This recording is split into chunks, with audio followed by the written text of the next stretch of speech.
नमस्कार दोस्तों, स्वागत है आप सभी का आपके अपने YouTube channel all exam guide गुरु पर। दोस्तों, मैं अजीत पांडे आपके लिए हिस्ट्री टॉपिक से 30 क्वेश्चन इस वीडियो में लेकर आया हूं। ये 30 क्वेश्चन सभी एग्जाम्स के लिए इंपॉर्टेंट हैं। एक क्विज की तरह इस क्वेश्चन साइड पेपर को सॉल्व करना है। हर क्वेश्चन का आंसर देने के लिए 5 सेकेंड का समय मिलेगा। आपके इस वीडियो में से 5 से 6 नंबर पक्के हैं अगर आप ये सारे क्वेश्चन याद कर लेते हैं, क्योंकि लास्ट ईयर पूछे गए एग्जाम के क्वेश्चन है और क्वेश्चन चेंज नहीं होते हैं, रिपीट होते हैं। स्टार्ट करते हैं वीडियो। सबसे पहला प्रश्न ये रहा स्क्रीन पर।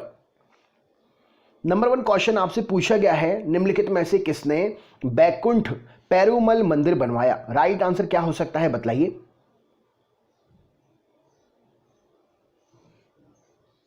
चलिए देखते हैं। तो यहां पर सही उत्तर हो जाएगा option number B, Nandi Varman द्वितीय। वैकुंठ पेरुमल मंदिर तमिलनाडु राज्य के कांचीपुरम शहर में स्थित है और यह भगवान विष्णु जी का मंदिर है। 7वीं शताब्दी में पल्लव के राजा नंदी वर्मन द्वितीय ने बैकुंठ पेरुमल मंदिर का निर्माण कराया था। तो यहां से आपके 3 क्वेश्चन बन सकते हैं। नेक्स्ट क्वेश्चन देखते हैं क्या पूछा गया है। चीन में लिखी गई चिकित्सा पर पहली किताब का नाम क्या है, बतलाइए।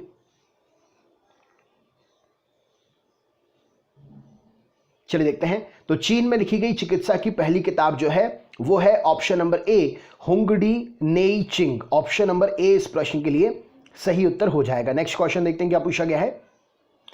तारों की स्थिति निर्धारण करने के लिए उपकरण किसके द्वारा विकसित किया गया था, बतलाइए।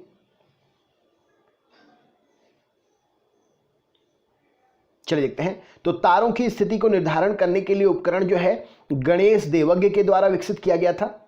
गणेश देवज्ञ एक खगोलविद थे। उनके द्वारा रचित ग्रह लाघव प्रसिद्ध ग्रंथ है। उन्होंने ही तारों की स्थिति निर्धारण करने के लिए उपकरण भी विकसित किया था, जिससे तारों की जगह के बारे में पता चलता था। नेक्स्ट क्वेश्चन देखते हैं।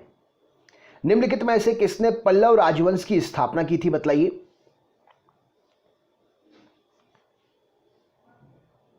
चलिए देखते हैं। तो राइट आंसर क्या हो जाएगा, ऑप्शन नंबर सिम्हा विष्णु।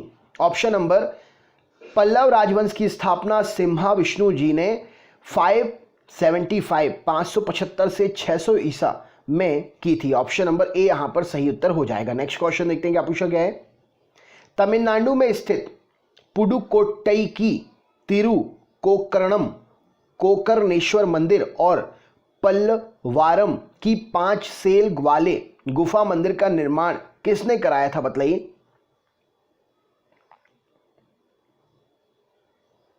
चलिए देखते हैं। तो तमिलनाडु में स्थित पुडुकोट्टई की तिरुकोकर्णम कोकर्णेश्वर मंदिर और पल्लवारम की 5 सेल वाली गुफा मंदिर का निर्माण महेंद्र वर्मन प्रथम ने करवाया था। महेंद्र वर्मन प्रथम ने तमिलनाडु में स्थित इन मंदिरों का निर्माण कराया था। गुफा मंदिर है ये। ऑप्शन नंबर बी यहां पर सही उत्तर हो जाएगा। नेक्स्ट क्वेश्चन देखते हैं। वराह मिहिर ने इनमें से कौन सी पुस्तक लिखी है, बतलाइए।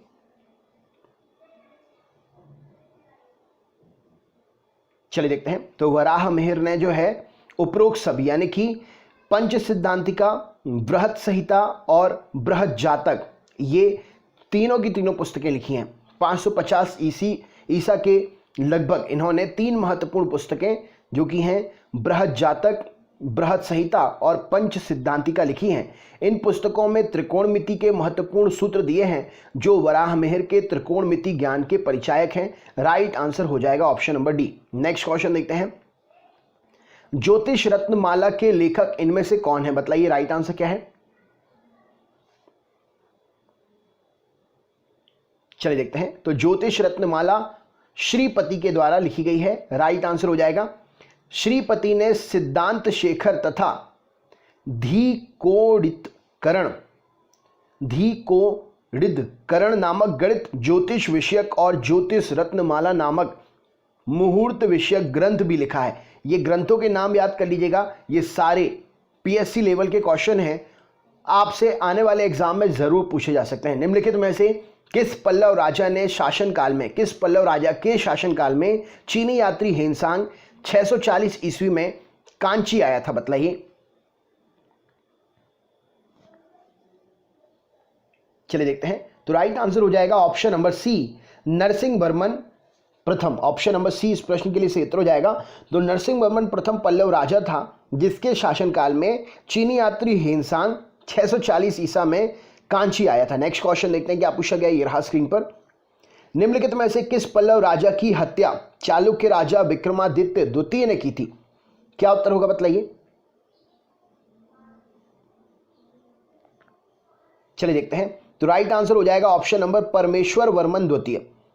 चालुक्यों के पल्लव अभिलेख से ज्ञात होता है कि चालुक्य राजा विक्रमादित्य द्वितीय ने गंग शासक दुर्विनीत एरेप्प की सहायता से पल्लव नरेश परमेश्वर वर्मन द्वितीय पर आक्रमण करके उसे परास्त कर दिया और फिर उसकी हत्या कर दी थी। नेक्स्ट क्वेश्चन देखते हैं, कांचीपुरम किस राजवंश की राजधानी नहीं थी बतलाइए।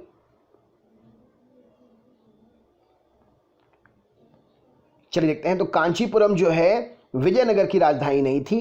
कांचीपुरम प्राचीन चोल और पल्लव राजाओं की राजधानी थी। मंदिरों के अतिरिक्त यह शहर हैंडलूम इंडस्ट्रीज और खूबसूरत रेशमी साड़ियों के लिए विख्यात है।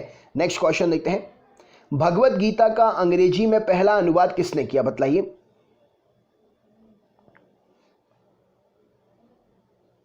चलिए देखते हैं, तो भगवत गीता का पहला अंग्रेजी में अनुवाद Charles Wilkins, option number B यहां पर सही उत्तर हो जाएगा। चार्ल्स विल्किंस एक अंग्रेजी टाइपोग्राफर और ओरिएंटलिस्ट थे। एशियाई सोसाइटी संस्थापक सदस्य भी थे और ये पहले व्यक्ति भी थे एशियाई सोसाइटी के संस्थापक सदस्य, और ये व्यक्ति हैं जिन्होंने भगवत गीता का अंग्रेजी में अनुवाद किया। नेक्स्ट क्वेश्चन देखते हैं, क्या पूछा गया है। निम्नलिखित में से किस पल्लव राजा को ममलन अर्थात महान पहलवान बोला जाता था और मंदिरों का शहर महाबलीपुरम का नाम उन्हीं के नाम पर रखा गया है बतलाइए।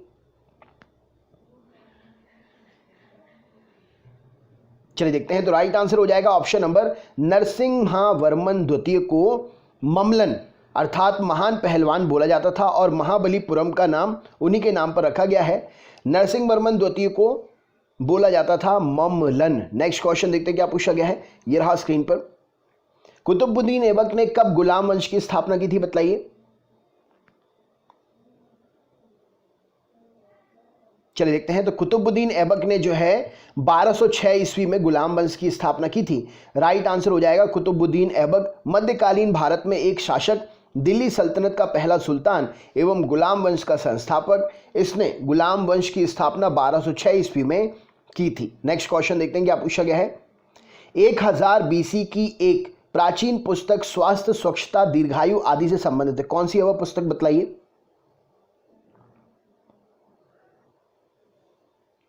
चलिए देखते हैं, तो राइट आंसर हो जाएगा ऑप्शन नंबर, पुस्तक का नाम है अथर्ववेद। ऑप्शन नंबर 20 प्रश्न के लिए सही उत्तर हो जाएगा। नेक्स्ट क्वेश्चन देखते हैं, विद्वानों द्वारा स्तूपों के कितने प्रकार बताए गए हैं बतलाइए।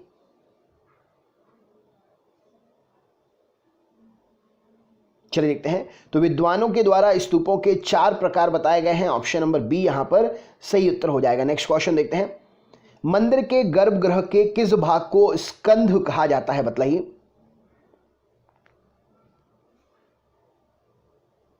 चलिए देखते हैं, तो मंदिर के गर्भगृह के ऑप्शन नंबर सी गर्भगृह की दीवारों के ऊपरी भाग को स्कंध कहा जाता है। नेक्स्ट क्वेश्चन देखते हैं, क्या पूछा गया है। कनिष्क द्वारा निर्मित पेशावर स्तूप की ऊंचाई क्या थी बतलाइए।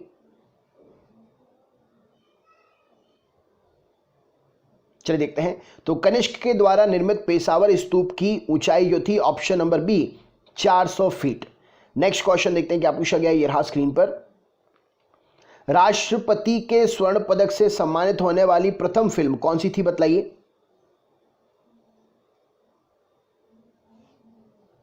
चलिए देखते हैं, तो राष्ट्रपति के स्वर्ण पदक से सम्मानित होने वाली प्रथम फिल्म जो थी श्यामची आई। नेक्स्ट क्वेश्चन देखते हैं, क्या पूछा गया है। जोधपुर की स्थापना एक राजपूत ने डैश ने 1459 में की थी। कौन है वह बतलाइए। चलिए देखते हैं यहां पर सही उत्तर क्या हो जाएगा। तो जोधपुर की स्थापना राव जोधा ने की थी। ऑप्शन नंबर ए इस प्रश्न के लिए सही उत्तर हो जाएगा। मंडोर से हटाकर नई राजधानी यहां बसाई गई थी।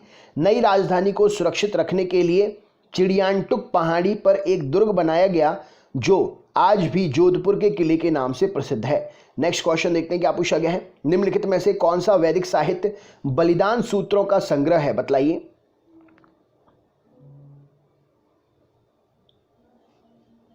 चलिए देखते हैं। तो बलिदान सूत्रों का संग्रह ऑप्शन नंबर अथर्ववेद है। इसका स्वर ऋग्वेद के उस अधिक पुरोहित स्वर से भिन्न है जो महान देवों का महिमा मंडित करता है और सोम के प्रभाव में कवियों की उत्प्रेरित दृष्टि का वर्णन करता है। तो राइट आंसर क्या हो जाएगा? अथर्ववेद कैसा वेद है? तो बलिदानों के सूक्तों का संग्रह है। नेक्स्ट क्वेश्चन देखते हैं। निम्न में से किस स्थान पर बुद्ध को एक मनुष्य के रूप में कभी नहीं दर्शाया गया लेकिन केवल या तो 2 पैरों के निशान या पहिए के प्रतीक के रूप में दिखाया गया है? कहां है वह जगह बतलाइए। चलिए देखते हैं। तो वो जगह है ऑप्शन नंबर सांची।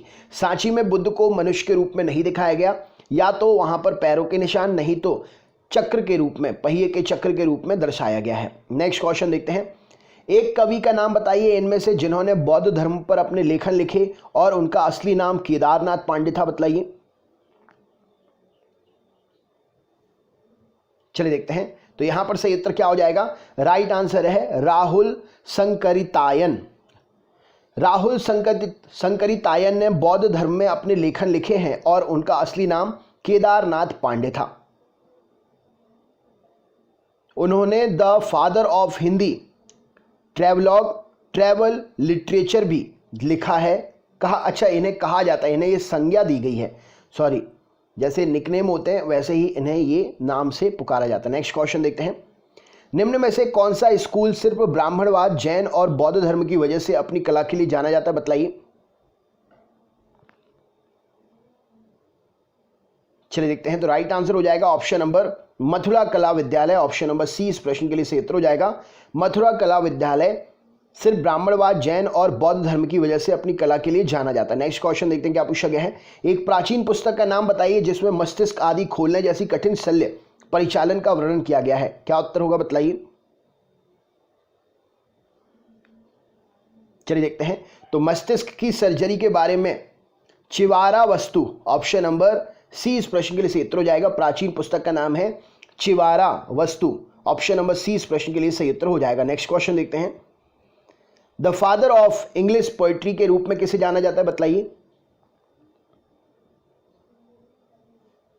चलिए देखते हैं। तो the father of English poetry के नाम से जेफरी चौसर को जाना जाता है।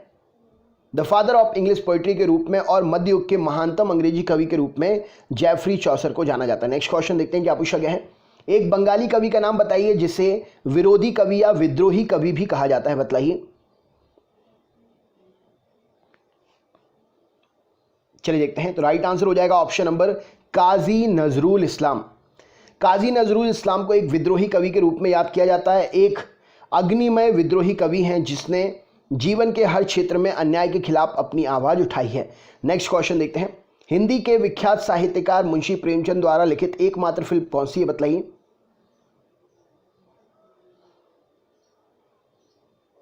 चलिए देखते हैं।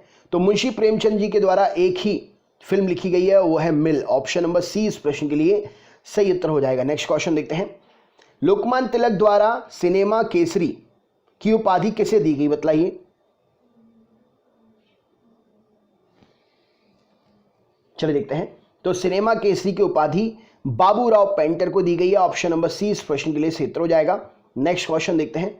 विक्रमशिला विश्वविद्यालय की स्थापना किसके द्वारा की गई है।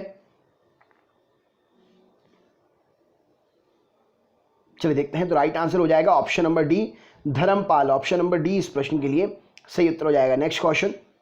अशोक के अभिलेखों में प्रयुक्त लिपि कौन सी है, बतलाइए।